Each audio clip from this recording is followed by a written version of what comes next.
Ever search for something like Jaguar, and Google just knew whether you meant the car or the animal? Or like when it just gives you the height of Mount Everest right there without even having to click a link. It's almost like magic, right? It really is. And that's the Google Knowledge Graph doing its thing. It's like Google's massive brain that's connecting all these facts and concepts so it can understand what we really mean when we search for something. Yeah, it's not just looking at keywords anymore. The knowledge graph is actually trying to grasp those relationships between things, just like how we think. So instead of just finding web pages with the word Einstein on them, it actually understands that Albert Einstein was like a real person and a physicist and all that. Exactly. It's Right. a whole different way of looking at information. Well, for this deep dive, we've got this really cool article from Dodler Consulting. They're a German online marketing firm. Right. And they've really broken down how the Google Knowledge Graph works, like all the good stuff and the not so good stuff, too. They give a great overview of all the ins and outs, that's for sure. So let's jump right in. What exactly is this Google Knowledge Graph? Is it just some kind of super dictionary or what? It's a lot more than just a dictionary. It's like this gigantic database that's connecting all this information about people, places, you name it, to give us a better understanding of the world. But how does Google even gather all this information? Does it have like little robots running around? Not exactly robots, but it's pretty close. Google's pulling information from a whole bunch of sources, like think Wikipedia, Wikidata, even websites that use this thing called schema.org. Schema.org. Yeah, it's like the special language that websites can use to organize their information. So it's easier for search engines like Google to understand what's what. So Google's not just blindly crawling websites anymore. It's actually making sure the information it collects is like organized and accurate. That's the idea. It's getting smarter all the time. But what about the actual thinking part? How does the knowledge graph actually process all this information and connect the dots? Ugh, that's where the magic of artificial intelligence comes in. Remember how we talked about the knowledge graph being like a giant map?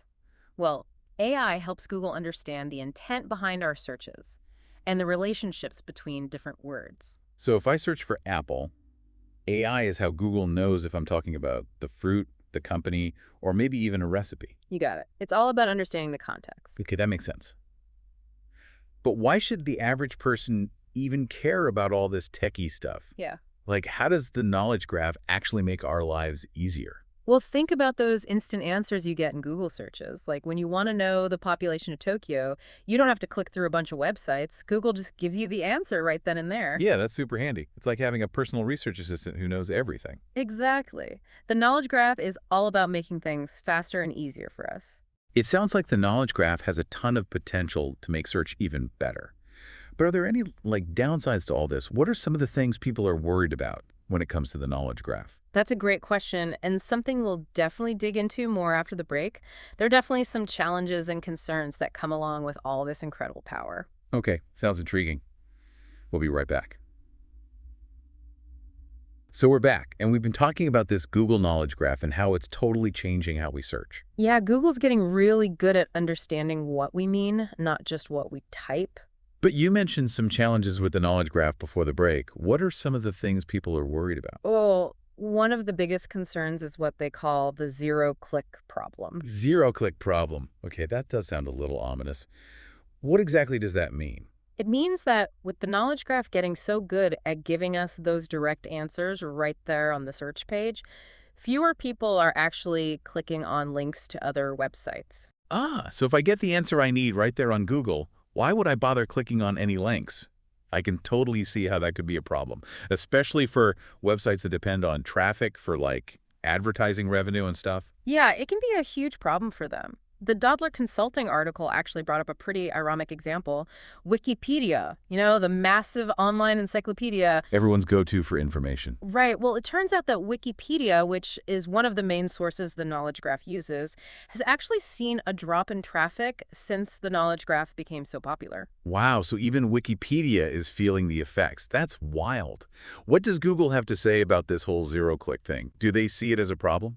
Well, their argument is that they're just trying to give users the best possible experience, by making things quick and easy. And for a lot of people, I'm sure that convenience is a big plus. Oh, for sure. I love getting those quick answers. Yeah. But it's hard to ignore the impact it could have on websites.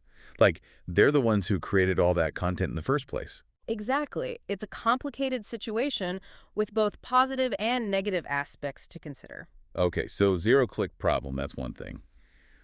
What else are people worried about when it comes to the knowledge graph? Accuracy is another big concern.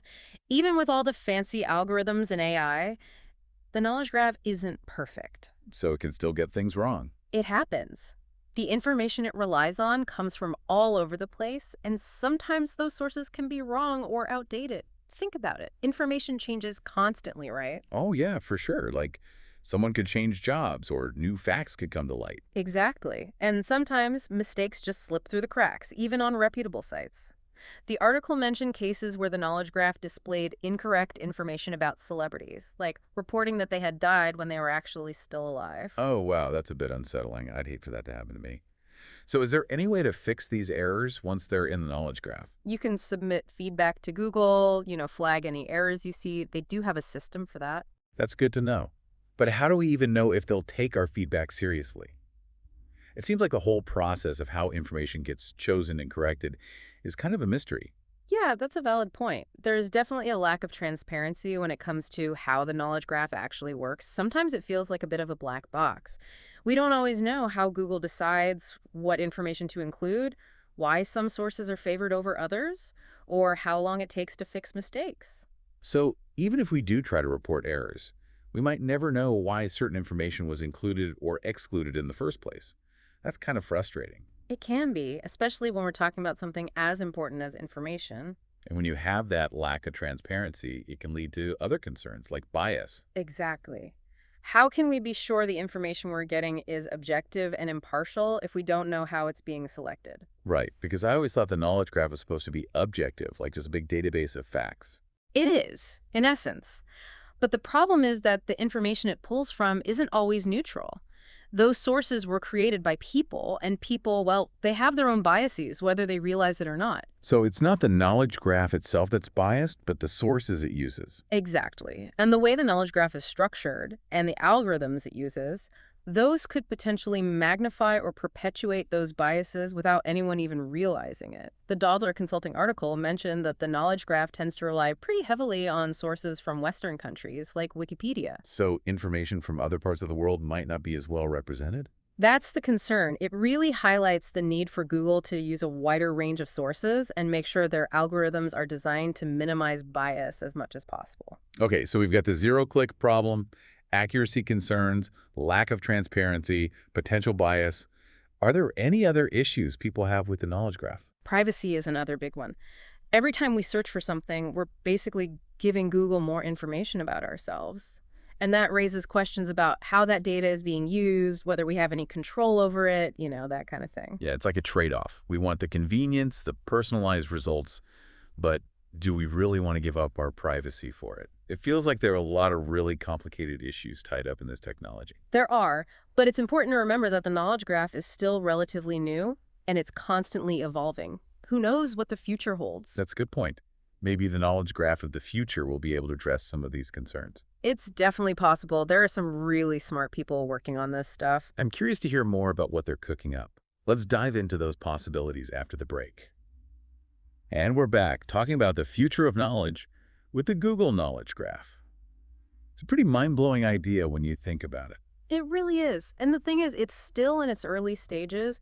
There's so much potential for it to evolve and become even more powerful. So where do we go from here? What's next for the Knowledge Graph?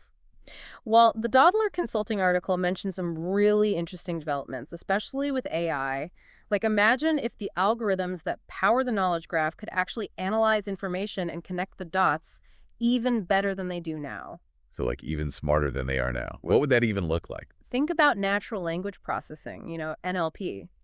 As that technology advances, the knowledge graph could become incredibly good at understanding the little nuances in language. Like, it could figure out what someone really means, even if their search is kind of vague or they use slang or whatever. That would be amazing. It would be like the knowledge graph could actually read between the lines, almost like a human. Exactly. And AI could also help with making the information more accurate. Like, algorithms could cross-reference information from different sources to double-check things, like having a whole army of fact-checkers working behind the scenes. That would be huge. It would definitely help with those concerns about errors and outdated information that we talked about earlier. Are there any other areas where AI could really make a difference? Oh, absolutely. Language support is another big one. Right now, the knowledge graph is pretty focused on English. But with AI-powered translation, it could make information accessible to so many more people around the world. Yeah, that makes a lot of sense. The internet's global, so the knowledge graph should be too. But translating languages accurately, that's a whole other challenge. How could AI even deal with that? It's not just about translating words word for word. It's about understanding those cultural contexts and, like Yeah. subtle differences in meaning. But AI is getting better and better at that, which is really key for making the knowledge graph truly global. It sounds like a really tough nut to crack, but also super exciting. What about personalization? I think the article mentioned something about that too. Imagine a knowledge graph that's tailored to your specific interests, like almost like a customized news feed, but for all kinds of information. So if you're a huge history buff, your knowledge graph might highlight historical events and figures more prominently in your results. So instead of seeing the same information as everyone else, my knowledge graph would be showing me stuff that's more relevant to me personally. That's pretty neat, but are there any downsides to that? Like, could that kind of personalization be a bad thing? It's possible. One concern is that it could lead to what they call the filter bubble effect. If we're only ever exposed to information that aligns with our existing beliefs and interests, it could prevent us from seeing different perspectives and maybe even make our biases even stronger. Oh, yeah, I've heard of that. It's like living in an echo chamber where everyone just agrees with you all the time. Exactly. And that's not really good for encouraging open discussion and critical thinking. So as the knowledge graph gets more personalized, it's going to be really important to find ways to make sure people are still seeing a diversity of viewpoints. It's all about finding that balance, right, between making things convenient and making sure we're not just shutting ourselves off from the rest of the world. You hit the nail on the head. It's a delicate balance. And it brings up another big issue, which is ethics and transparency. Right. Because if this knowledge graph is going to play such a huge role in how we see and understand the world, we need to know that the information it's giving us is reliable and trustworthy. Absolutely. So as the knowledge graph gets more and more sophisticated, we need clear guidelines and open communication about how it all works. So what can be done to address those concerns? Like, what would make the knowledge graph more transparent and accountable? One thing is being really clear about where the information comes from. Like when the knowledge graph tells us something, it should also tell us what source it got that information from. So we can evaluate the source ourselves and see if there are any potential biases. It's like showing your work so people understand how you got to that answer, right? Exactly. And another thing that could help is getting more people involved. Imagine if users could contribute to the knowledge graph themselves, suggest corrections, flag potential issues, that kind of thing. It would be like Wikipedia on a much larger scale. Yeah, like using the collective intelligence of the internet to make the information as accurate and representatives as possible. I love that idea. But as the knowledge graph keeps evolving, it kind of makes you wonder who should even be in control of this incredibly powerful tool. That's a really important question. Will it stay solely in Google's hands, or will it become more decentralized, more community-driven? The answer to that question is going to have a huge impact on how we access information in the future. Well, we've covered a lot of ground today, from the amazing potential of the knowledge graph to some of the very real challenges that come with it.